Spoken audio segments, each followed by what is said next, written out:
இன்றைக்கி நான் எதை பற்றி உங்ககிட்ட சொல்ல போகிறேன்னு கேட்டிங்கன்னா, சில சாப்பாட்டு பொருட்களை அவாய்டு பண்ணுறது, தவிர்க்கிறதோ இல்லை குறைக்கிறதோ நல்லதுன்னு நிறைய கேள்விப்படுறோம் நம்ம இந்த காலத்துலலாம்.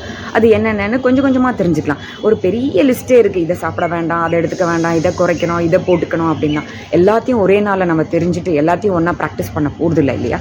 மெயின் ஃபியூ திங்ஸ், அதாவது குறிப்பிட்ட நம்ம டே டு டே லைஃப்பில் எதை நம்ம தவிர்க்கணும், 1-2 ஐட்டம் இல்லை 4-5 ஐட்டம் தெரிஞ்சுன்னா பண்ணுவோம். ஒரேடியாக நான் ஒரு 100 ஐட்டம்ஸ் இருக்க பெரிய லிஸ்ட்டை கொடுத்தா கட்டாயம் நீங்களாம் பண்ண மாட்டீங்க, நானே பண்ண மாட்டேன் இல்லையா? ஸோ மெயின் ஃபியூ திங்ஸ் என்னென்ன அவாய்ட் பண்ணலான்னு நம்ம தெரிஞ்சுக்கலாம் இல்லையா?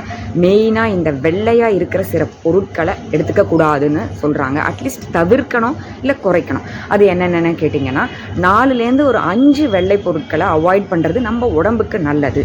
என்ன அப்படின்னா உங்களுக்கே தெரிஞ்சிருக்கும், இருந்தாலும் நான் சொல்கிறேன். சுகர் வெள்ளையாக இருக்கு இல்லையா, அதை ரிஃபைன் பண்ணுறதால தான் வெள்ளையாக நமக்கு கிடைக்கிது. சல்ஃபரில் போடுறது, ப்ளீச் பண்ணுறது, இதெல்லாம் பண்ணும்போது, அதாவது வெள்ளையாக இருந்தால் தான் நல்ல சுகர்னு நம்ம நிறைய பேர் நினைக்கிறோம். பியூராக இருக்குது, வெளுத்ததெல்லாம் பால் அப்படின்னு நினைக்கிறாங்க இல்லையா? அதாவது சுகர் வெள்ளையாக இருந்தால் தான் நல்ல சர்க்கரை அப்படின்னு நினச்சிக்கிறாங்க. அப்படிலாம் கிடையாது. அது ரிஃபைன்மெண்ட் போகிறதால வெளுப்பாக ஆகுது, அதை நம்ம சாப்பிட்றோம். ஸோ அந்த ரிஃபைன்மெண்ட்டுக்கு யூஸ் பண்ணுற அத்தனை கெமிக்கல்ஸும் அதோடு சேர்ந்து நம்ம உடம்பு உள்ளே போய் நம்ம உடலை அரிக்குது. அரிக்கிறதால தான் புண்ணு ஏற்படும். புண்ணு ஏற்படுறதால தான் நாளடைவில் அது கேன்சரெல்லாம் முடியுதுன்னு சொல்கிறாங்க. ஸோ இந்த சுகருன்றத வெள்ளை சர்க்கரையை அவாய்ட் பண்ணணும். ஸோ சுகர் இல்லாமல் என்னால் சாப்பிடவே முடியாதுன்னு நினைக்கிறவங்க ஆல்டர்னேட் சுகர் எடுத்துக்கலாம். அதாவது கம்மியாக இருக்கணும். இந்த வெள்ளையாக இருக்கிற சுகர் தான் தவிர்க்கணும்னு சொல்கிறோம். வெள்ளைப்பொடி, வெள்ளத்தை இடித்து தூள் பண்ணி வச்சுக்கலாம், இல்லை நாட்டு சர்க்கரை உபயோகிக்கலாம்.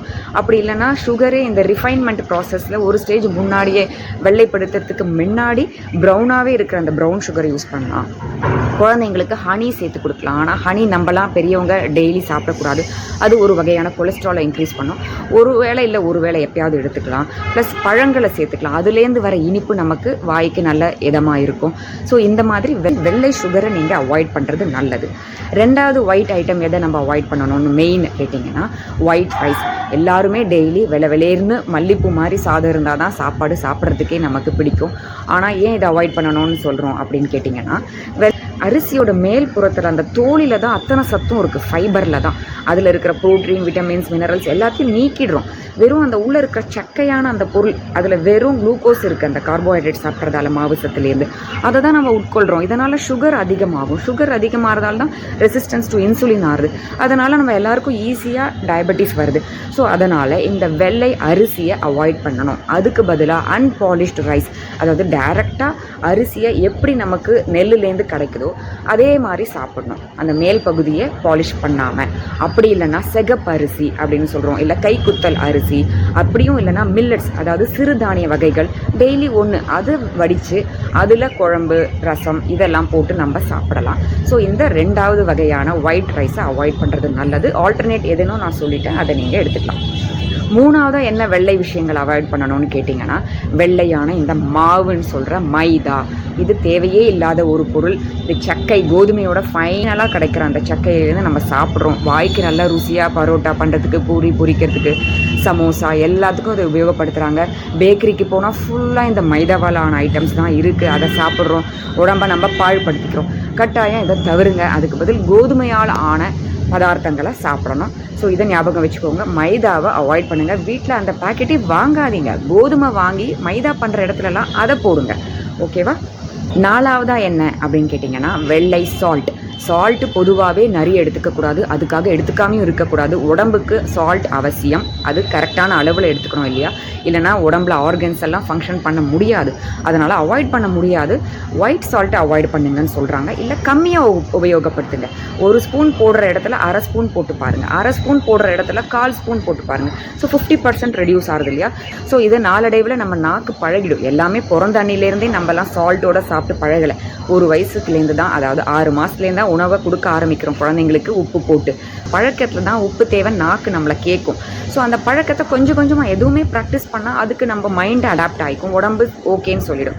ஸோ நீங்கள் என்ன பண்ண போகிறீங்க, ஒயிட் சால்ட் உபயோகப்படுத்துகிற இடத்துல சம்டைம்ஸ் இந்த பிங்க் சால்ட்டுன்னு சொல்கிறோம், அதை யூஸ் பண்ணலாம். அந்த இடத்துல அவ்வளோவா உங்களுக்கு கெடுதல் கிடையாதுன்னு சொல்கிறாங்க. அது இல்லைனா உப்பு உபயோகப்படுத்துகிற இடத்தையும் குறைவு பண்ணிவிடுங்க, குறைச்சி யூஸ் பண்ணுங்கள், அவ்வளோதான்.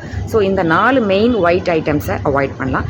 இது தவிர்த்து to an extent white ball பாலை நம்ம கட்டாயம் தவிர்க்க முடியாது. பால் இல்லாமல் நம்மளால் இருக்க முடியாது. காஃபி டீ ஒரு வேளையாவது குடிப்போம், இல்லை பாலாவது சூடாக குடிக்கணும். அதுவும் இல்லாமல் அந்த பால்லேருந்து கிடைக்கிற கால்சியம் தாங்க நமக்கு பல்லுக்கும் போன்ஸுக்கும் வலுவை ஏற்படுத்தும். நம்ம இல்லைனா கால்சியம் உள்ளே போய் சேரலைன்னா சீக்கிரம் வீக் ஆகிடுவோம். கொஞ்சம் வயசுலேயே நமக்கு போன்ஸ் எல்லாம் பார்த்திங்கன்னா வலி ஏற்படுத்து, ஜாயின்ஸ் எல்லாம் பெயின் வர ஆரம்பிச்சிருது இல்லையா. ஸோ அதனால் பாலை கட்டாயம் அவாய்ட் பண்ண முடியாது. ஒரு வேளையாவது ஒரு 200 மில்லியாவது குடிக்க வேண்டியிருக்கும். ஆனால் நிறைய எடுத்துக்க வேண்டாம், அவ்வளோதான் சொல்கிறோம். அதுவும் இல்லாமல் வெறும் பாலை குடித்தா மட்டும் நம்ம போன்ஸில் கால்சியம் போய் சேர்ந்துராது, ஞாபகம் வச்சுக்கோங்க. இந்த காலை வெயில் நம்ம மேலே படணும் ஒரு 10 நிமிஷமாவது. அப்போ தான் உடம்புல விட்டமின் டியோட உற்பத்தி அதிகமாகும். விட்டமின் டி உற்பத்தி அதிகமாகிறதுக்கும் கால்சியத்துக்கும் என்னென்னு நீங்கள் கனெக்ஷன்னு கேட்குறீங்க இல்லையா. அதாவது விட்டமின் டி இன்க்ரீஸ் ஆனால் நம்ம உணவில் எடுத்துக்கிற கால்சியம் ஆனது போன்ஸில் போய் சேருமா. இந்த விட்டமின் டி தான் கால்சியத்தை கொண்டு போய் போன்ஸில் ஜாயின் பண்ண வைக்குமா. ஸோ நீங்கள் பாலை குடிக்கிறது மட்டும் இல்லாமல் வெயிலில் கொஞ்ச நேரம் காலையில், அதாவது யூவி வரத்துக்கு முன்னாடி வெயிலில் கொஞ்ச நேரம் வெளியில் போய் இருந்தீங்கன்னா அந்த கால்சியம் ஆனது நம்ம போன்ஸ் அண்ட் டீத்துக்கு போய் தங்கும். இதை ஞாபகம் வச்சுக்கோங்க. ஸோ இந்த 5 இம்பார்ட்டண்ட் ஒயிட் ஃபேக்டர்ஸை அவாய்ட் பண்ணுங்கள். என்னென்ன நான் இப்போ சொல்லி கொடுத்தேன்னா salt, sugar, white rice, maida, milk products to an extent. கம்ப்ளீட்டாக அவாய்ட் பண்ண முடியலனாலும் ஓரளவுக்கு குறைங்க, நான் சொல்லி கொடுத்த மாதிரி. ஓகே, பண்ணி பார்க்குறீங்களா? இந்த மாதிரி சின்ன சின்ன விஷயங்களை கொஞ்சம் கொஞ்சமாக நம்ம லைஃப்பில் எடுக்கும் போது ஆரோக்கியத்தை நோக்கி நம்ம பயணம் பண்ணுறோம். அவ்வளோதான். பண்ணுவோமா? Okay, stay tuned.